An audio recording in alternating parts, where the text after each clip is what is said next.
What advice would you give to a child to, number one, have enough, to know enough to understand that something's wrong and know enough to speak about it? Yeah, I think it's a great question. I saw that episode too. Yeah. And one, I appreciated him talking about that. And two, I still saw the sadness in his eyes. Right. And then I thought to myself at the time, are you getting help now?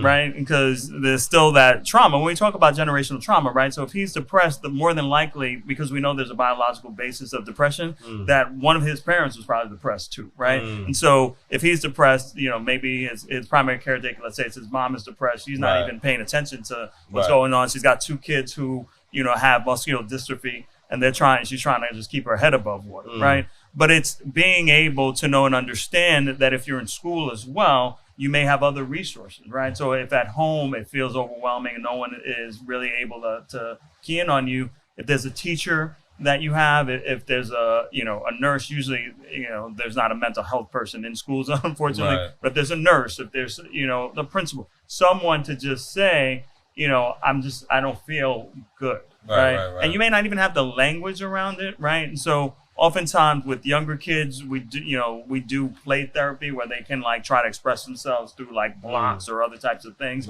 But it's being able to know that someone will listen to you. But it's the same thing as we talked about before with Lisa, is if you go to the first person as a child and they don't listen to you, then you may believe, well, nobody's going to listen to me. I just have to deal with this, right? Or if you go to them, they're like, well, don't be silly. Just be strong. Your brothers have it worse than you, right? So what are you worried about, right? Then it feels like it's not as important, right? And so oftentimes when people do this comparison of, oh, my life isn't that bad, and, look at all these other people.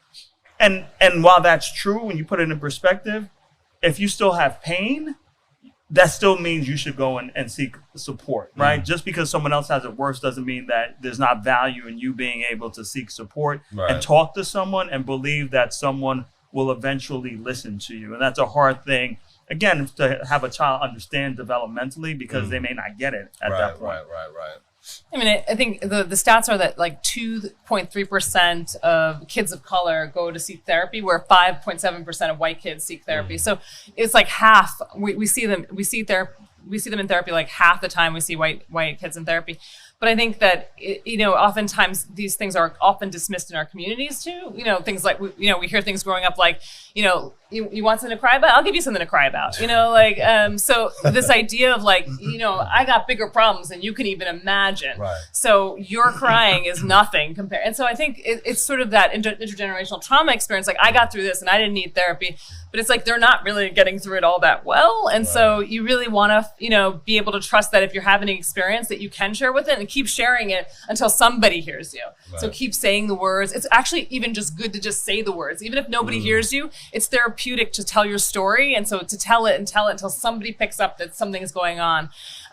Because we, as when we work with adults, a lot of what we're doing is sort of healing the inner child that never got listened to. So many times they were crying out for help in these very sweet and painful ways, and everyone was just blowing it off because other things were going on. Things were intense, but we teach adults how to feel like they can be heard and that they can be listened to, and that their words matter and their feelings matter, and that because it goes on to being an adult who feels like even the tiniest thing that comes up, they don't have a right to it unless it's they're they're in the worst case scenario. And so I do think it's really important to kind of notice kids' issues and not think it's temporary or hormonal or developmental. If you see something persisting for a while, talk to your pediatrician, talk to the teacher, talk to the school counselor. There are school psychologists. They're not in the building, but they often are they cover a bunch of schools. So there are ways to get free and low cost support if that's an issue, but get the support, because the earlier you intervene on that, if he had gotten that help earlier on, he may have not had the career he had, because his pain might have been resolved through another method. Burger King.